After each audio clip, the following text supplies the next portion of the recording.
Starfleet has always claimed the moral high ground. But what happens when the captains, the legends, the icons, cross the line? From war crimes to consent violations, from killing a crew member to letting a lover die. These moments divided the fandom, redefined characters, and shattered Star Trek's utopian image. This isn't a list of the best decisions. These are all the most controversial. These are the 10 decisions that made fans ask, did Star Trek go too far? Number 10. Spock's resurrection via the Genesis device. Spock's death in the Wrath of Khan was one of the most emotional and meaningful sacrifices in science fiction history. It gave Star Trek weight, consequence. But just one film later, in The Search for Spock, he's brought back using the Genesis device. At the time, some fans were thrilled to see their beloved Vulcan return, but others felt it was a betrayal, a cheat. Trek had finally committed to loss, and then hit the reset button. Yes, the science is poetic. Rebirth through Genesis, a planet that creates life from death. But critics argue it was the franchise's first real taste of plot armor, a warning sign that no one important would stay dead for long. And beyond just the resurrection itself, the way it happened pushed Trek into new territory. Territory that felt less like science fiction and more like fantasy. A terraforming torpedo that not only creates planets, but also brings people back from the dead. Suddenly, the Federation wasn't just taming the final frontier. They were wielding godlike tools that defied physics. This shift in tone was subtle, but significant. The grounded exploration of the unknown, philosophical dilemmas, ethical science, diplomacy, was overshadowed by miraculous technology. The Genesis device was closer to a magic wand than a replicator. For some fans, it undermined Trek's hard science ethos. And yes, Star Trek has always had fantastical elements. Time travel, parallel universes, even omnipotent beings. But those tropes, while wild, still felt governed by internal logic. Time travel, for example, often comes with a consequence and rules.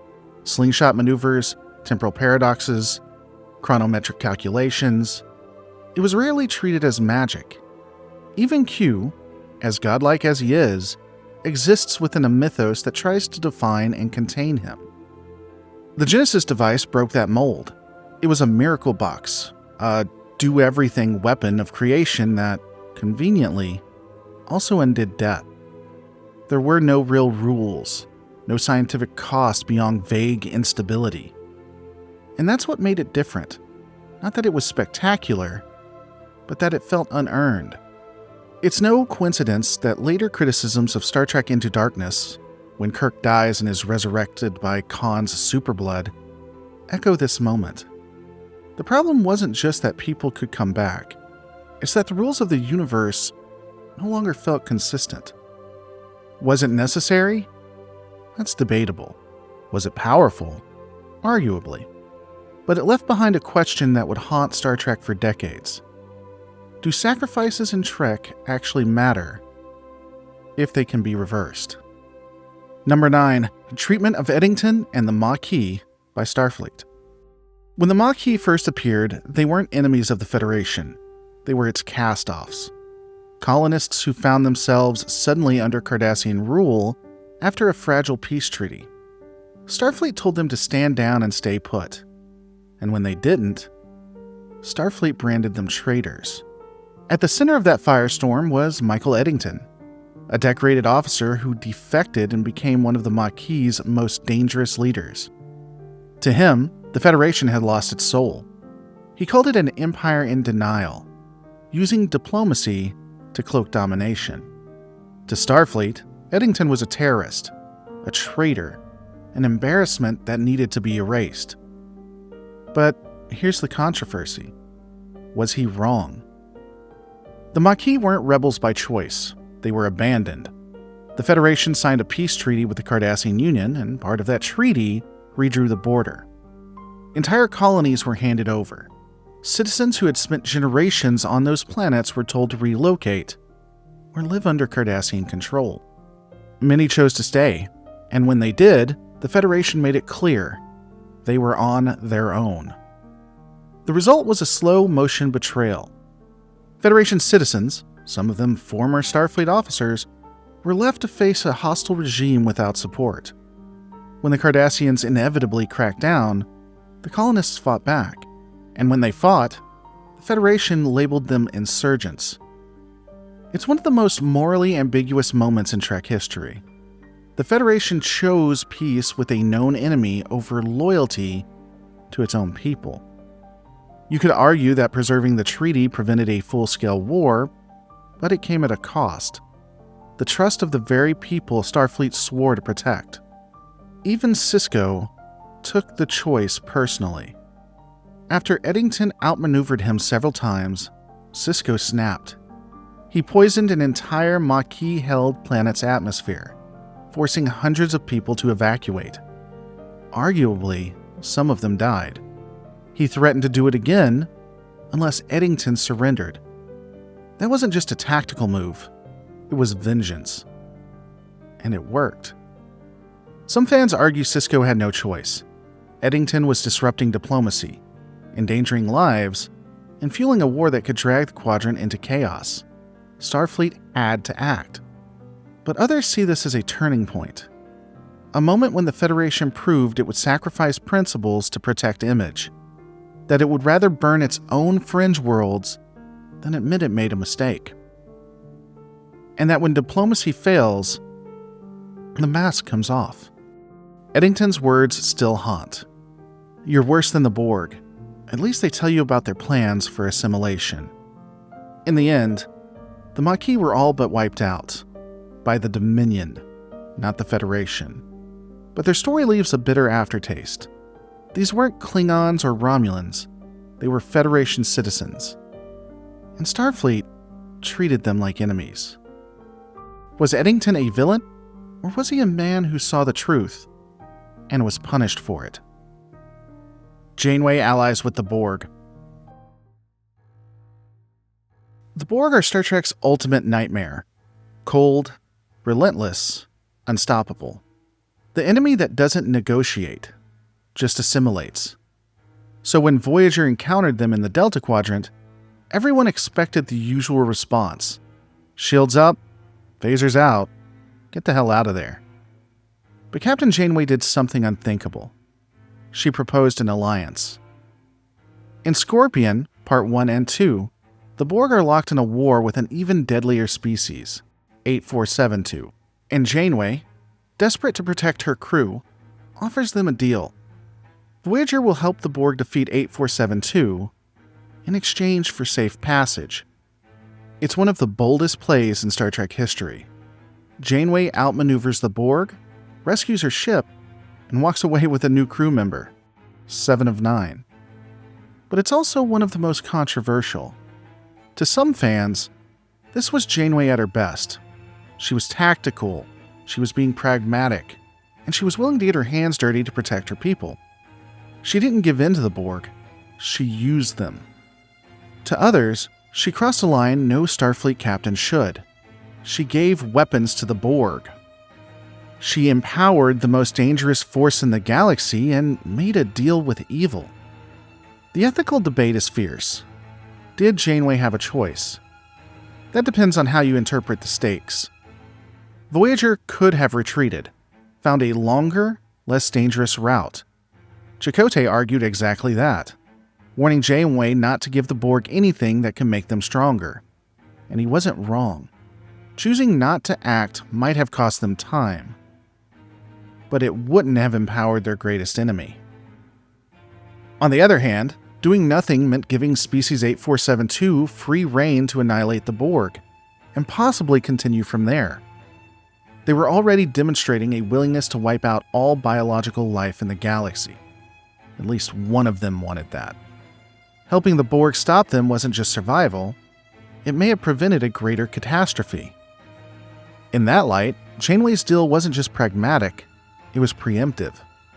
A desperate move to stop a threat that made even the Borg afraid.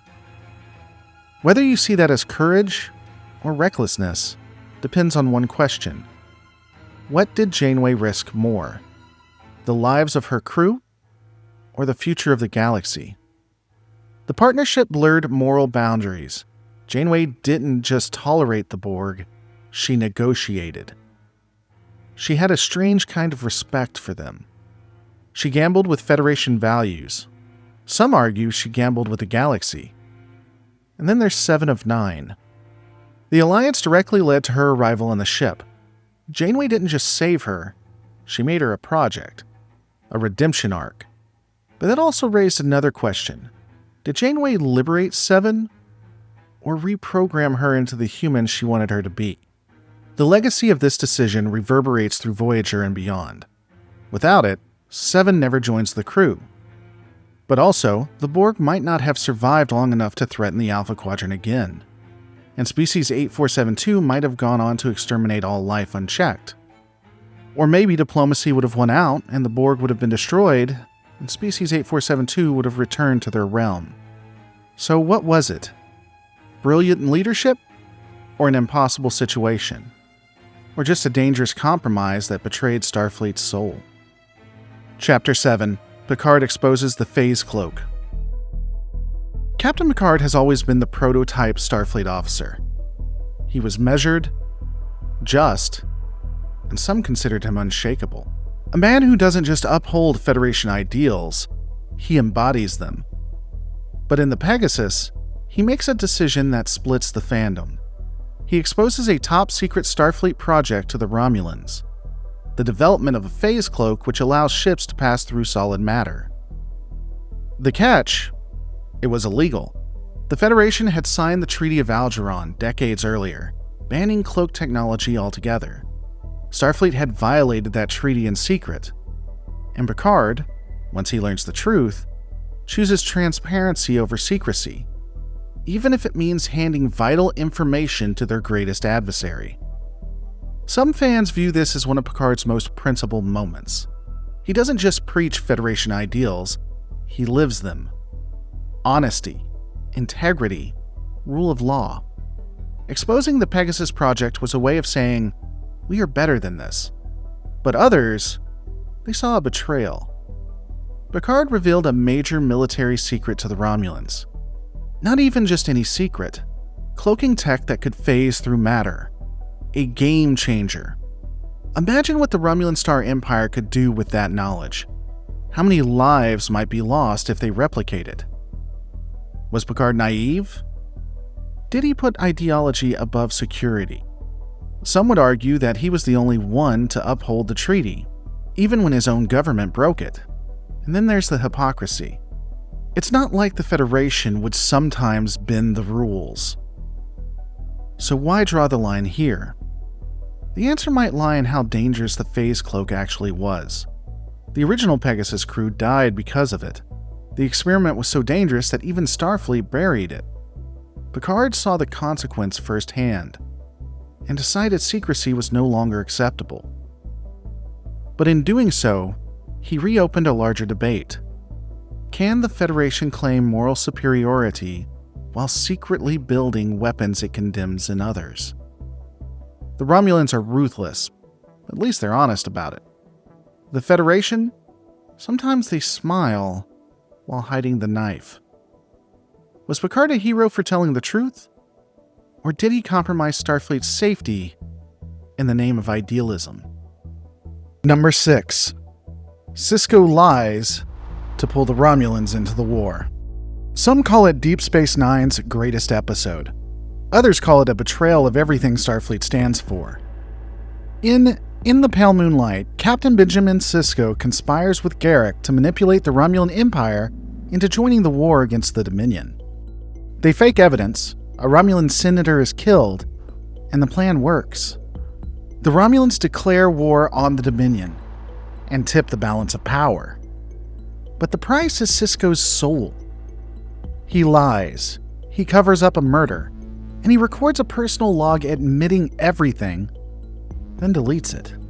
This episode rocked the fandom. For years, Starfleet captains were symbols of moral clarity. Both Kirk and Picard generally just bent the rules, but they didn't break the truth. Sisko did, and he did it for what he believed was the greater good. That's what makes the episode so powerful and so controversial. It asks whether doing the wrong thing can still be the right decision, whether Starfleet's values can survive in wartime, whether ends really do justify the means. Fans have debated this moment for decades. Was Sisko brave or compromised? Did he save the Alpha Quadrant or become the very thing he swore to oppose? Defenders of the episode point out that Sisko was a wartime captain facing extinction. The Dominion was winning. The Federation was on the brink. Diplomacy had failed. Ethics weren't stopping Jem'Hadar warships. But critics argue that the episode undermines Star Trek's entire premise. If the Federation abandons its values when it's convenient, were those values ever real? If the only way to win is to lie, to cheat, to kill, is it still Star Trek? The episode's brilliance lies in its honesty. Sisko doesn't get away clear. He's haunted, angry, changed. And that nuance made it a landmark in Trek storytelling. But it also planted a seed, one that would grow in future series. Because this wasn't just a one-off ethical lapse. For some fans, it was the first fracture in the Federation's moral armor. The moment where Trek stopped being purely aspirational and started flirting with cynicism. It showed that even the best captains could justify anything in the name of survival. And that legacy would echo in later series. Discovery, Picard, even Section 31. They all stem from this DNA. The idea that Starfleet's future is murkier than we thought. And in the most extreme example, the brutal murder and vivisection of Icheb in Picard, we see what happens when that seed fully blooms. In the Pale Moonlight was a turning point, a masterpiece, and a warning. It gave us a moment of raw truth, but it also asked a terrifying question. What if the only way to save the Federation is to become something else entirely? Number 5. The existence of Section 31. Section 31. The Black Ops. Off-the-books intelligence agency hiding in the shadows of the Federation. They're ruthless, effective, and completely unofficial. And to this day, their mere existence divides the Star Trek fandom. First introduced in Deep Space Nine, Section 31 claims to operate for the Federation by protecting it from threats too dangerous for diplomacy. But their methods? Assassination, genetic warfare, manipulation, torture, and more. All done without oversight. For some viewers, they're a necessary evil, a logical outgrowth of a powerful interstellar government. The Federation is idealistic, but not naive. Someone has to do the dirty work. But for others, Section 31 is sacrilege. It was a betrayal of everything Roddenberry envisioned. The utopian future where humanity had evolved beyond paranoia and beyond moral compromise. Section 31 burns that vision down. And what's worse, it's not just that they exist now. It's that canon retcons imply they always have. This changes everything, because in the original series and the Next Generation, Starfleet overcame impossible odds without compromising its values. Kirk, Picard, they won through courage, cleverness, diplomacy, faith in their crew, knowledge that they were right. The very idea that Section 31 was secretly behind the scenes all along makes those victories feel hollow, like they were lies. The clean future wasn't real. It was just sanitized. And that's why this debate is so fierce. Section 31 isn't just another shady agency. It rewrites Star Trek's moral foundation. Its defenders argue that Trek needs complexity, that Section 31 reflects realpolitik, that without it, the Federation would fall. But critics ask, if the Federation is built on quiet atrocities, is it worth preserving? And that question only gets sharper when we jump to Star Trek Picard. There, we see the aftermath. Starfleet turning a blind eye to synthetic genocide. Characters killed off or becoming something they never were in their original shows. This isn't just necessary evil. It's full-on darkness. And suddenly, Section 31 feels less like an exception and more like the rule. All of this traces back to that first glimpse on DS9, when Sloane attempted to recruit Bashir, when morality was rebranded as a luxury. It's a powerful story device, but a dangerous one, because it makes Star Trek a warning instead of a promise. Section 31 isn't just controversial, it makes you question the dream. Chapter 4: Kirk lets Edith Keeler die. It's one of the most heartbreaking moments in Star Trek history. In The City on the Edge of Forever, Kirk travels back to 1930s Earth and falls in love with Edith Keeler, a visionary peace activist. But Spock discovers a terrible truth. If Edith lives, the timeline is destroyed. Her peace movement delays America's entry into World War II, allowing the Nazis to win. To save the future, Kirk has to let her die. And he does. He holds McCoy back as Edith steps into the path of an oncoming car and watches the woman he loves die. Some fans call it the greatest episode of the original series, a perfect blend of sci-fi, romance, and tragedy. It showed that Star Trek wasn't afraid to ask the hard questions, that sometimes even love has to yield to history. Others see it differently.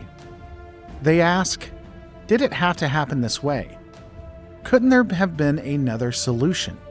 Something more hopeful? They point to the fact that Star Trek's ethos has always been about choice, about finding the better way, the third option, some moral path that has yet to be discovered. Kirk didn't even try. He surrendered to fatalism. And worse, this is all framed as a heroic choice. That's where the controversy lies. Some fans see a noble sacrifice. Others see a failure of imagination, a moment when Trek gave up its own ideals to make a point. Because if the Federation stands for anything, it's the belief that we can shape a better future, not just accept what's handed to us. Kirk's decision hurt because it felt like he didn't even fight back. And while the episode is undeniably powerful, that power comes with a price. It changed how fans saw their captains. It proved that even in the utopia of the 23rd century, sometimes there is no happy ending. Or worse, sometimes you won't even look for one. Number 3. Sisko assaults Mira Dax. Deep Space Nine explored moral ambiguity more than any Trek series before it. But sometimes, that ambiguity wasn't intentional. In Through the Looking Glass, Sisko is pulled into the Mirror universe and asked to impersonate his counterpart to convince Mirror Jennifer, his late wife in the Prime universe, not to betray the rebellion. But part of playing his counterpart includes a shocking decision: sleeping with Mira Dax, who believes he's her lover, the Mirror Universe Benjamin Sisko. And when she finally finds out, it's said with a joke. "You didn't seem to mind," he says, with a smirk and a brush off. But today, that moment reads very differently. Because Mira Dax didn't consent to sex with Ben Sisko. She consented to sex with someone else. There's not a comedic misunderstanding. It's deception on a level that, in the real world, would likely be considered a serious violation. If a woman were married to a man, and that man's twin pretended to be him and slept with her, it wouldn't be a joke. It it would be criminal. Prime Timeline Sisko joked about having non-consensual sex with Mirror Dax, and the episode never examined it. For many fans, that's unforgivable. But others argue it was a product of the 90s. The television at the time often played fast and loose with identity, especially in parallel universe episodes. That the writers didn't intend to harm, and the audience wasn't meant to think too hard about it. But Star Trek is supposed to make us think. The producers emphasize that in almost every series. And that's why this moment continues to spark debate. Because it wasn't just a dark moral choice. It was a serious ethical breach that was played for laughs. Should we judge it by today's standards? Or accept it as a dated misstep? Was this a failure of Star Trek, or of the era that made it? Either way, it's a moment that left a stain on Sisko's character, and on the series' legacy. Number 2. Admiral Janeway rewrites time. In the Voyager finale, Endgame, we meet a version of Janeway from an alternate future. Older, hardened, and haunted by the lives lost during Voyager's journey home. So she rewrites history. Literally. She travels back in time, gives her younger self advanced tech and critical intel, and ultimately changes the entire timeline. Voyager gets home years earlier. Major losses are avoided because of this. It's a rousing end, but one that left fans deeply divided. Because while it gave the crew a happy ending, it also ignored one of Trek's most sacred rules. You don't rewrite history just because you don't like how it ended. Throughout Star Trek, from the original series to TNG, the Temporal Prime Directive exists for a reason. We've seen captains struggle with whether to intervene in time, often choosing to preserve the timeline, even at personal cost. But Admiral Janeway doesn't just bend the rule, she shatters it. And while it could be seen as an act of compassion, it also robbed the crew of the journey that defined them. 7 of 9 dies in the original timeline. Her survival was part of what made her story meaningful.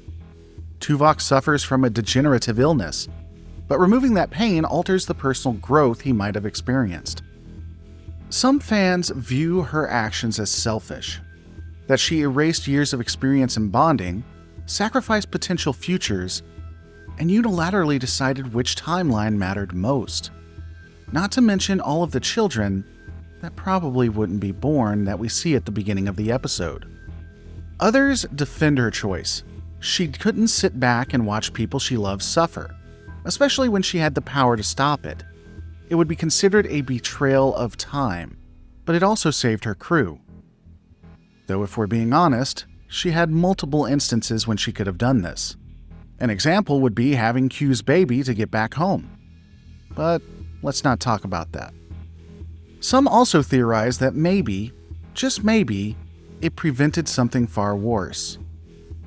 Because had Voyager not returned when it did, all kinds of catastrophes may have happened. The Borg may have launched a desperate counteroffensive without Voyager there. A slower return might have left the Federation weakened or exposed. We'll never know. But this much is true. Admiral Janeway's decision set a precedent. One where captains don't just bend time, they mold it to their will. It could be seen as heroic or as hubris.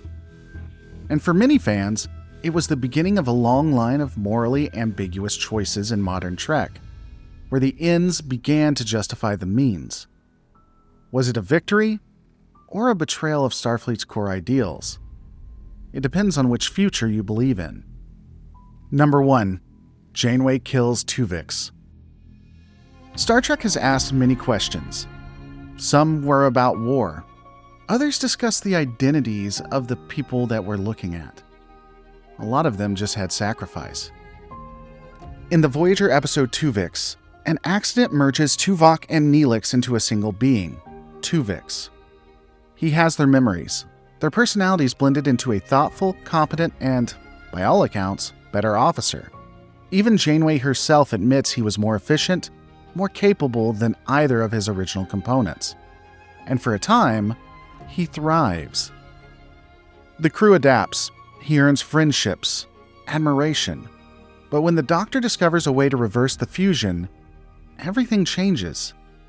Tuvix doesn't want to die. He pleads for his life. He begs for it.